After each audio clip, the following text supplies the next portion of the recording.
Eu resolvi começar esse episódio aproveitando para fazer uma pesquisa no ChatGPT, que é o hype do momento e talvez muita gente aqui já conheça. Então eu fiz essa pergunta para ele. O que você sabe sobre o diário do Almirante Byrd durante a Operação High Jump? E achei interessante a resposta dele, mas estava ali tudo normal. Até quando ele começou a me deixar muito interessado, porque ele começou a falar justamente sobre uma questão polêmica. Mas aí ele bugou, deu um pau, depois ele restartou, regenerou a resposta sobre o diário do Almirante Byrd a respeito do que o Almirante Byrd teria visto na Antártida durante a expedição da Operação High Jump. Mas, para minha surpresa, ele retomou a questão dos avistamentos e das alegações do Almirante Byrd e terminou inclusive dizendo a importância do diário do Almirante Byrd que ele compilou durante a Operação High Jump e como continua até hoje sendo uma importante fonte de pesquisa sobre essa expedição. Então vamos começar pela Operação High Jump, que foi uma expedição naval liderada pelo almirante norte-americano Richard Byrd, que se iniciou em dezembro de 1946 e deveria terminar em março de 1947 lá na Antártida. Essa operação começou a ser planejada no período imediatamente após o fim da Segunda Grande Guerra, uma época em que os Estados Unidos estavam preocupados com o avanço tecnológico e militar da União Soviética, e buscava formas de se manter à frente como a principal superpotência no pós-guerra. Foi nesse contexto que a Operação High Jump foi encomendada pelas forças militares americanas, teoricamente com o objetivo oficial de realizar pesquisas científicas e explorar a região da Antártida, além de testar novas tecnologias e táticas militares em ambientes hostis, agregando supremacia americana, então, sobre aqueles territórios que ainda eram inexplorados e que poderiam agregar riquezas e vantagem estratégica após a guerra. Quem foi designado, então, para organizar e conduzir a Operação High Jump em 1946 até 47, que se tornou a maior expedição ao continente da Antártica da história até então, foi o almirante Richard Byrd, que era um explorador, um aviador americano condecorado e respeitado, que já havia liderado outras expedições anteriores à Antártida, sendo amplamente reconhecido como um dos mais importantes exploradores das regiões polares na história americana. Ele também fez voos para o Polo Norte. Por uma operação cujo objetivo oficial seria a exploração científica e realizar estudos geográficos da região Antártida, chamou muito a atenção o contingente de pessoas e de recursos militares que foram mobilizados pelos Estados Unidos naquele momento. Foram embarcados 4.700 militares, 6 helicópteros, 8 hidroaviões, 15 outras aeronaves, 13 navios de apoio da Marinha Americana e um porta-aviões que era o USS Philippine Sea, com equipamentos de última geração na época. Não é um dado claro até hoje como é que foi custeada ou financiada uma operação desse porte que foi aprovada ali na época em questão de semanas, já no segundo semestre de 1946 mesmo. Todo esse cenário, inevitavelmente, levou a especulações de que a verdadeira intenção dessa operação não era científica, era estabelecer bases militares na região. Especulações essas que também foram ampliadas pela crença de que a Operação High Jump buscava identificar e destruir uma suposta base nazista denominada New Schwabenland, estabelecida por eles lá na região Antártida pouco antes do fim da Segunda Guerra e de onde estariam sendo testadas avançadas aeronaves cujos projetos originais teriam sido descobertos pelos aliados nas instalações secretas da Luftwaffe numa região alemã chamada Peenemünde, onde eles tinham uma base de desenvolvimento de armas como, por exemplo, mísseis e foguetes V2. O fato é que durante a expedição High Jump foram realizadas diversas descobertas, incluindo a identificação de novas ilhas e de uma área com características atípicas, quase tropicais, com vegetação e aparentes lagos, que foi batizada como Oasis Bunger, Essa área, o Oasis Bunger, até hoje ali na Antártida não foi devidamente explorada. Foi feita também a coleta de amostras de gelo e a observação de fauna e flora local, e no geral a expedição enfrentou condições muito difíceis ali da Antártida, incluindo ventos fortes, temperaturas abaixo de zero e um terreno acidentado, enquanto se realizavam lá os diversos estudos científicos que incluíam medições meteorológicas, geológicas e oceanográficas. No entanto, surgiram rumores de que a Operação High Jump teria também sido marcada por incidentes misteriosos e por relatos de avistamento de OVNIs, de objetos voadores não identificados. Mas a documentação a respeito desses avistamentos, dessas experiências pela equipe do Almirante Byrd é duvidosa. Muitos dos relatos que ainda hoje ligam um diário verdadeiro do almirante Richard Byrd, que foi descoberto em 1996 pelo bibliotecário Raymond Gorler, que era o responsável pelos arquivos do almirante no acervo que é mantido sobre ele pela Universidade de Ohio, que passou a ser relacionado, esse diário, aos avistamentos de OVNIs e a descoberta de uma entrada para o que seria a Terra interior, ou a Terra Oca, ou o Reino de Agartha, lá na Antártida,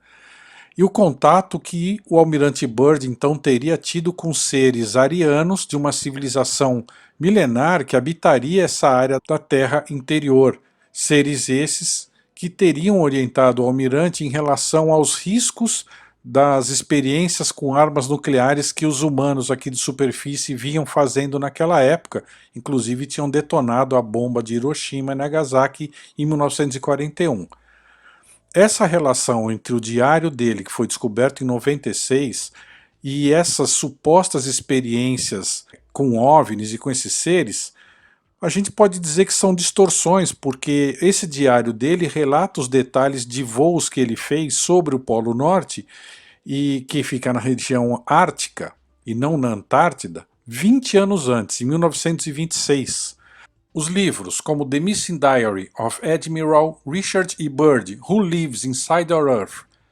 e The Secret Lost Diary of Admiral Richard E. Byrd and the Phantom of the Poles, foram os livros que alimentaram as teorias conspiratórias sobre isso e aumentaram essa confusão entre o que realmente o almirante relatou no seu diário verídico e a expectativa do que de fato teria acontecido para antecipar o fim da Operação High Jump em 1947. Afinal, ela teria sido prematuramente encerrada oficialmente em fevereiro daquele ano. O que realmente aconteceu aparentemente não é uma questão que foi para registro público. No entanto, se sabe que o almirante Byrd foi convocado a Washington e interrogado pelos serviços de segurança quando ele retornou, após ele ter sido inicialmente recebido com boas-vindas pelo secretário de guerra James Forrestal em 14 de abril de 1947. Poucas semanas antes, no dia 5 de março de 1947, um jornal chileno, El Mercurio, havia publicado uma reportagem de primeira página com a manchete "A bordo do Monte Olimpo em alto mar". Monte Olimpo era um dos navios lá da frota que participou da Operação High Jump. Essa reportagem no jornal chileno El Mercurio citava uma entrevista dada pelo almirante Byrd ao repórter Lee Van Atta, onde foi dito: o almirante Byrd declarou hoje que era imperativo que os Estados Unidos iniciassem medidas de defesa imediatas contra regiões hostis. O almirante afirmou ainda que não queria assustar ninguém indevidamente, mas era uma amarga realidade que, em caso de uma nova guerra, os Estados Unidos continentais seriam atacados por objetos voadores que poderiam voar de polo a polo a velocidades incríveis. O almirante Byrd repetiu os pontos de vista acima, resultantes de seu conhecimento pessoal, reunido nos polos Norte e Sul, antes de uma coletiva de imprensa realizada para o International News Service. Tendo em mente que tudo isso ocorreu um ano após o fim da guerra, com a derrota da Alemanha, então quem seria esse inimigo citado pelo almirante Byrd e que possuiria essa capacidade e que ele estava alertando? E a Operação High Jump não tinha utilizado aviões a jato, porque a aviação a jato ainda estava em seus estágios iniciais de desenvolvimento durante a década de 1940. e os aviões a jato ainda não eram amplamente utilizados em operações militares naquela época, logo após ali o final da Segunda Grande Guerra. O almirante Byrd só pilotara até então aeronaves que podiam atingir uma velocidade máxima de cerca de 300 km por hora, tendo falecido 10 anos depois dessa declaração, então ele não chegou a pilotar um avião a jato. O jato americano mais rápido em 1946 era o Lockheed modelo P-80 Shooting Star, que entrou em serviço em 1945 e atingiu uma velocidade de 800 km por hora. O primeiro avião a jato operacional do mundo foi o Me-262 alemão, que foi utilizado pela Luftwaffe, que era a Força Aérea Alemã, durante a Segunda Guerra Mundial, a partir de 1944, 2 anos antes da Operação High Jump, e atingia cerca, na época, de 845 km por hora. Nessas velocidades, uma viagem de polo a polo, como sugeriu ali o almirante Byrd, significa percorrer uma distância equivalente a 20 mil quilômetros, em minutos, como ele diz, o que hoje ainda é considerado impossível, e levaria em torno de 23 horas, com os jatos mais rápidos disponíveis ali na década de 40. 23 horas. Para que esse trajeto fosse feito em minutos, como ele sugeriu na declaração dele ali ao jornal El Mercúrio, deveria existir alguma aeronave capaz de voar cerca de 100 mil quilômetros por hora, que não existe. Hoje, o objeto de maior velocidade que a gente tem são mísseis hipersônicos não tripulados que conseguem atingir 20 mil quilômetros por hora. Portanto, ainda assim, levaria em torno de 1 hora para percorrer essa distância de polo a polo e considerando uma situação hipotética que não enfrente condições adversas geográficas, físicas e meteorológicas. Certamente não havia nenhum outro país conhecido na época cujas atividades pudessem explicar a invasão norte-americana da Antártida, nem o desenvolvimento de qualquer nave que pudesse voar de polo a polo com velocidades incríveis. E é interessante a gente notar que no final da guerra, os aliados identificaram que havia 250 mil alemães desaparecidos, mesmo levando em conta os registros existentes de baixas e mortes ocorridos durante a guerra. Em relação aos relatos do almirante Byrd e o que ele viu e registrou na Operação High Jump, o importante é a gente evitar armadilhas de informação, como a gente vê ocorrendo em 2022, em 2023, na internet, por exemplo, com as supostas fotos da expedição que teria sido realizada por um explorador inglês chamado Alfred Isaac Middleton, ou A.I. Middleton, A.I. Middleton. Esse explorador jamais existiu. As imagens dele e da sua expedição imaginária, que foram largamente disseminadas, principalmente no Instagram e no TikTok, são imagens criadas por IA, por inteligência artificial. Inclusive o nome desse personagem já deveria ser uma pista suficiente para a gente entender do que se trata e não acreditar e ficar repostando esse conteúdo, porque as iniciais AI, né, AI de Alfred Isaac, remetem a Artificial Intelligence, inteligência artificial. A biografia desse AI Middleton e a história da sua exploração a uma civilização perdida no começo do século passado são uma obra de ficção, cujo livro está à venda num site canadense de e-books chamado Lost Books, que é um site especializado em vender livro eletrônico de ficção científica, onde inclusive existe um desses livros relacionados às descobertas provavelmente fake do almirante Byrd na Antártida durante a Operação High Jump. Esse book à venda lá apresenta imagens criadas pela IA, assim como algumas que a gente criou aqui e está utilizando nesse episódio, já que não existem imagens oficiais relacionadas que possam ilustrar essas teorias. Bom, fora esse episódio emblemático do almirante Byrd, da Operação High Jump e de todas essas teorias que surgiram ao redor dessa operação, ao longo dos anos, outros episódios vieram reforçando mitos em torno da Antártida e de tudo que pode estar oculto lá. Então, não apenas assuntos relacionados a mistérios envolvendo bases de inimigos, como no caso do que teria sido pesquisado pela Operação High Jump, mas inclusive de bases extraterrestres. Em janeiro de 2019, a jornalista vencedora do Prêmio Emmy, Linda Moulton Howe, lançou a partir do seu site earthfiles.com um documentário onde ela apresenta o testemunho de um denunciante militar americano ou um insider discutindo a sua participação numa missão altamente confidencial que teria sido realizada em 2003, onde ele acessou uma grande estrutura alienígena que estaria há milênios ali enterrada na Antártida, uma estrutura em formato octogonal, feita de basalto negro e que estaria enterrada lá na Antártida. Essa estrutura ficaria localizada perto da geleira Birdmore e se estendia profundamente pelo interior dessa geleira. Esse denunciante é um militar aposentado da Marinha Americana. Ele pediu para usar o pseudônimo Spartan One nesse documentário, que pode ser encontrado não só no site da Linda, o earthfiles.com, mas lá nos Estados Unidos também está disponível pela plataforma do Amazon Prime Video. A pesquisadora Linda Howe diz que examinou pessoalmente as credenciais do Spartan One, que forneceu uma ampla documentação para ela poder checar e comprovar a carreira militar dele. Esse Spartan One, que era um Navy SEAL, ele diz que um radar de penetração no solo que varria a região Antártida descobriu em 2003 uma estrutura em forma de octógono.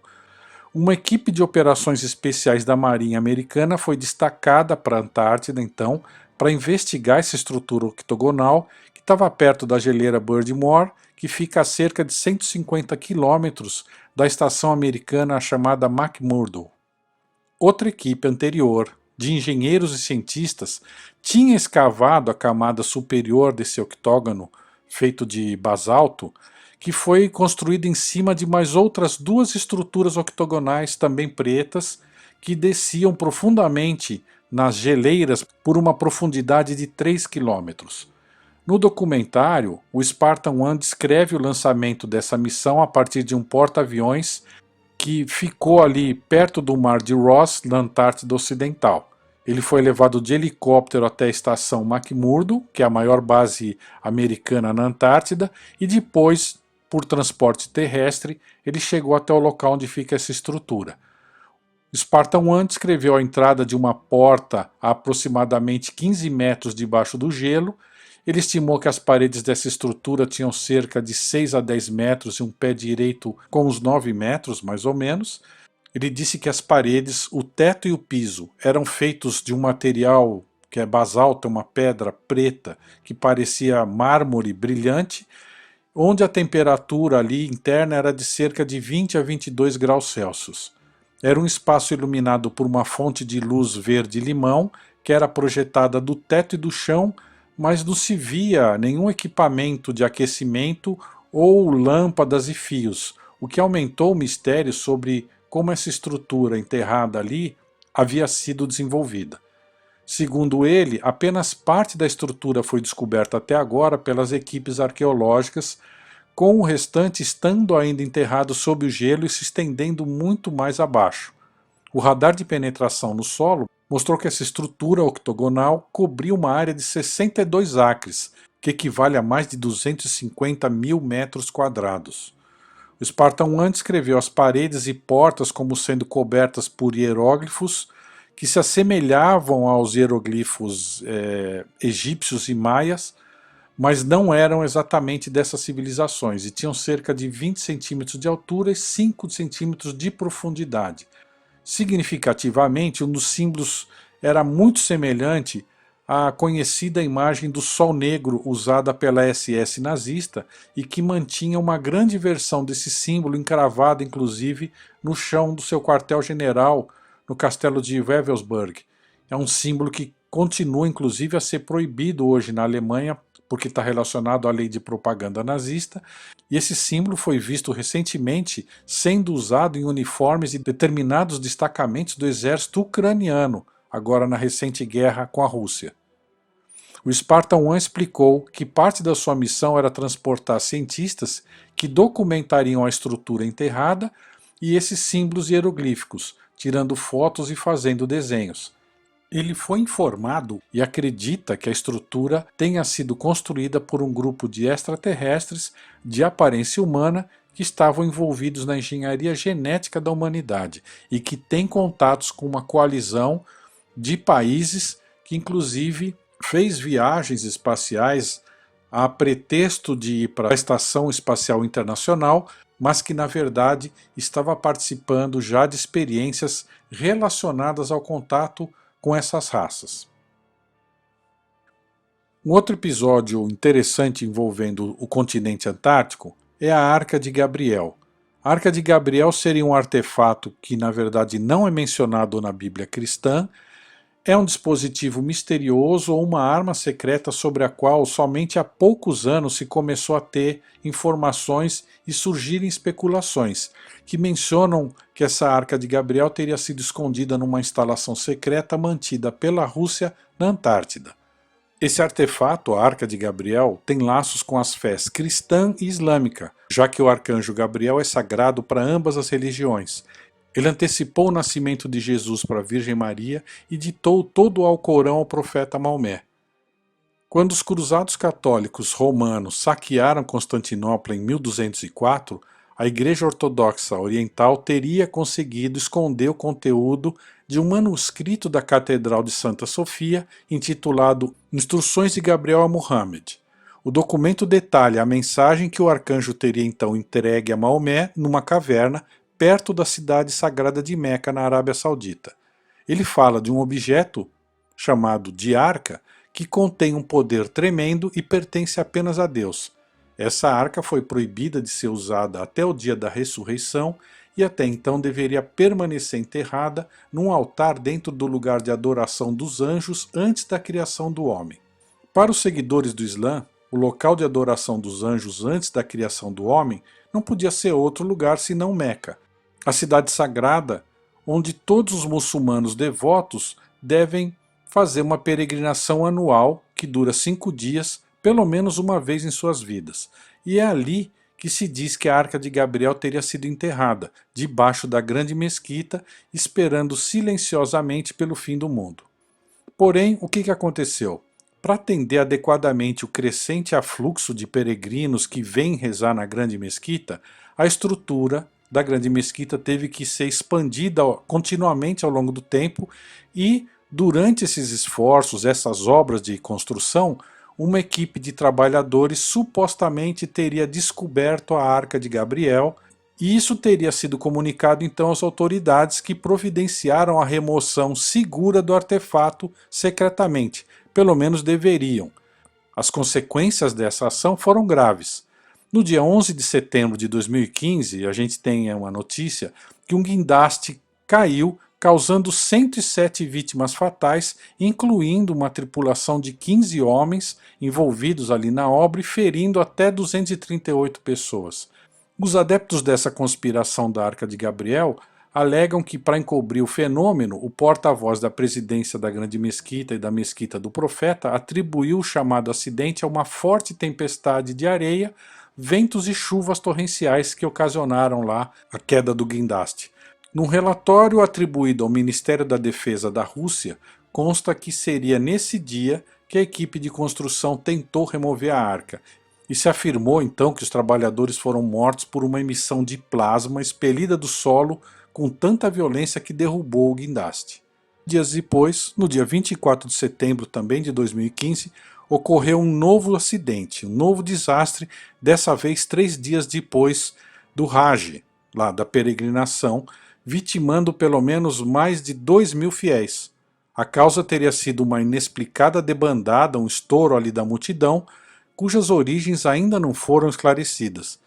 Segundo os adeptos da teoria da Arca de Gabriel, teria sido consequência, na verdade, de outra emissão de plasma que era também reação a uma segunda tentativa de desenterrar e mexer lá com a arca. No dia 6 de dezembro de 2015, a gente tem a notícia de que os navios de guerra russos que tinham à frente o navio de pesquisas russo Almirante Vladimirsky atracaram no porto saudita da cidade de Jeddah, que não fica muito longe de Meca, de onde depois partiu rumo à Antártida.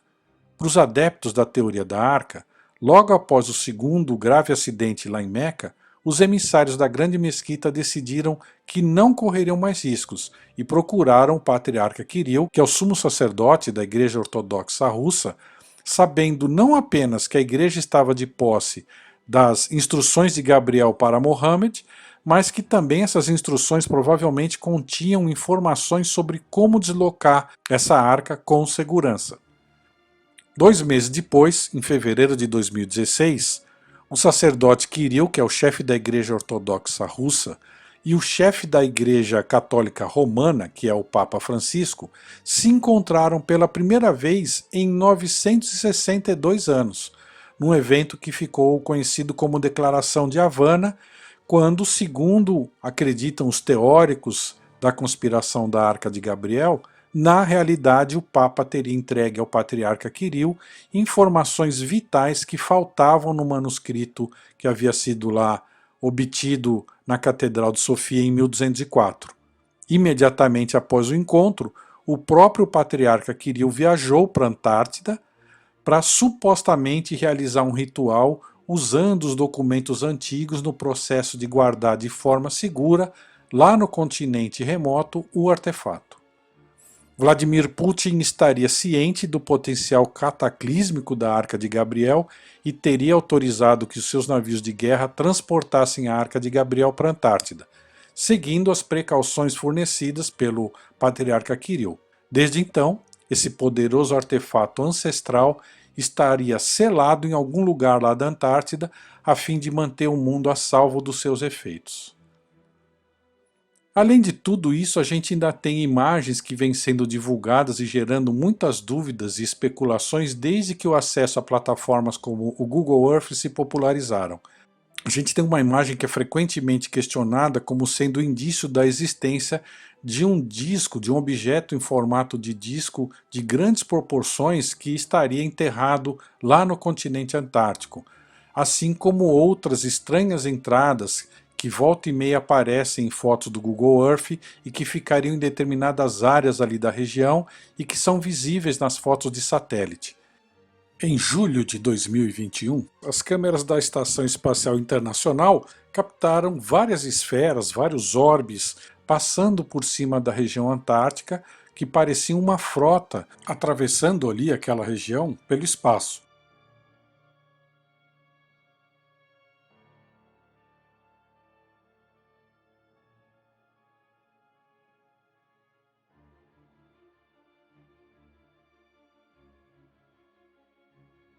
Tem também uma outra imagem que tem sido interpretada como o rastro de colisão de algum veículo voador que teria caído na Antártida alguns anos atrás.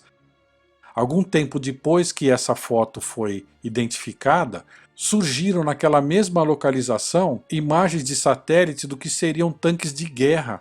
que ficaram posicionados como se fosse um cerco a esse objeto que ficava no final dessa trilha de arrasto. Certamente não houve até agora nenhuma manifestação oficial de nenhum órgão governamental, militar ou científico a respeito dessa imagem e da possível mobilização de veículos de guerra ou de defesa para o local.